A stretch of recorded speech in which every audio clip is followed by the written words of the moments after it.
Narito ang isang nakakaantig na alamat tungkol sa pinagmulan ng araw. Noong unang panahon, ang mundo ay balot sa walang katapusang kadiliman. Walang umaga, walang hapon, tanging isang mahabang gabi na pinamamahayan ng malulungkot na bituin. Ang mga tao ay nabubuhay sa takot sa mga nilalang na gumagala sa dilim. Ang tanging liwanag ay nagmumula sa maliliit na sulo at ang maputlang sinag ng buwan.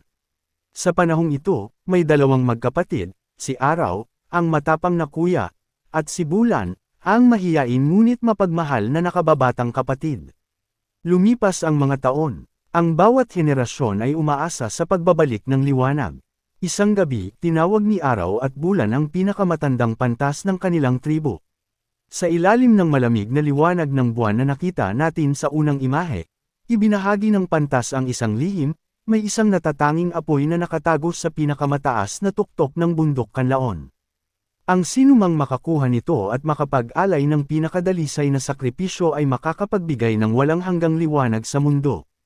Ang matapang na si Araw ay hindi nag-atubili. Aakyatin ko ang bundok, deklarasyon niya. Ngunit alam ni Bulan na mapanganib ang paglalakbay. Sasama ako, kuya, sabi niya, kahit na nanginginig ang kanyang boses.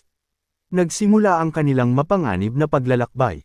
Pataas sila ng pataas. Iniiwan ang pamilyar na kadiliman ng kapatagan. Ang hangin ay naging manipis at napakalamig. Kinailangan nilang akyatan ng matatarik na bangin gamit lamang ang kanilang mga kamay. Si Bulan, bagamat pagod, ay hindi humiwalay sa kanyang kuya. Ang matinding determinasyon ni Araw ang nagsilbing gabay nila.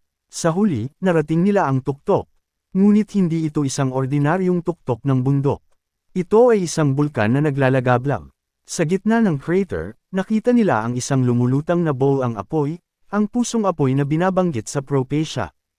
Ang init nito ay matindi, na nagbibigay ng kauna-unahang tunay na liwanag at init na naranasan nila.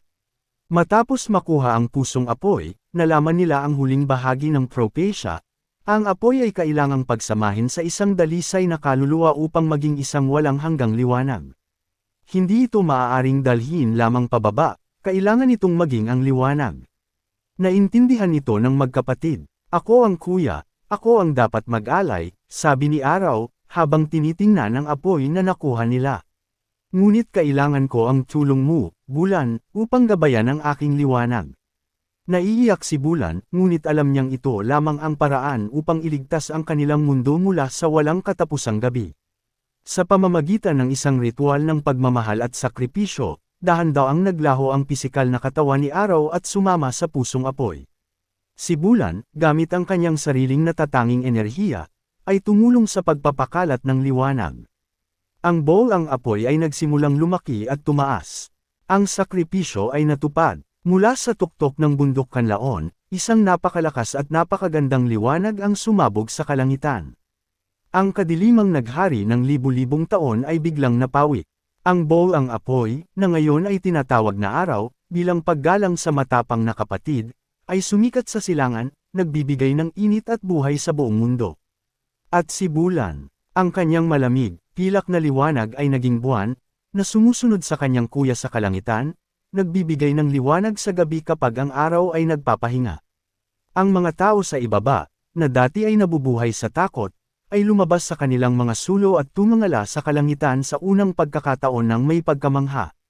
Ang mundo ay muling nabuhay.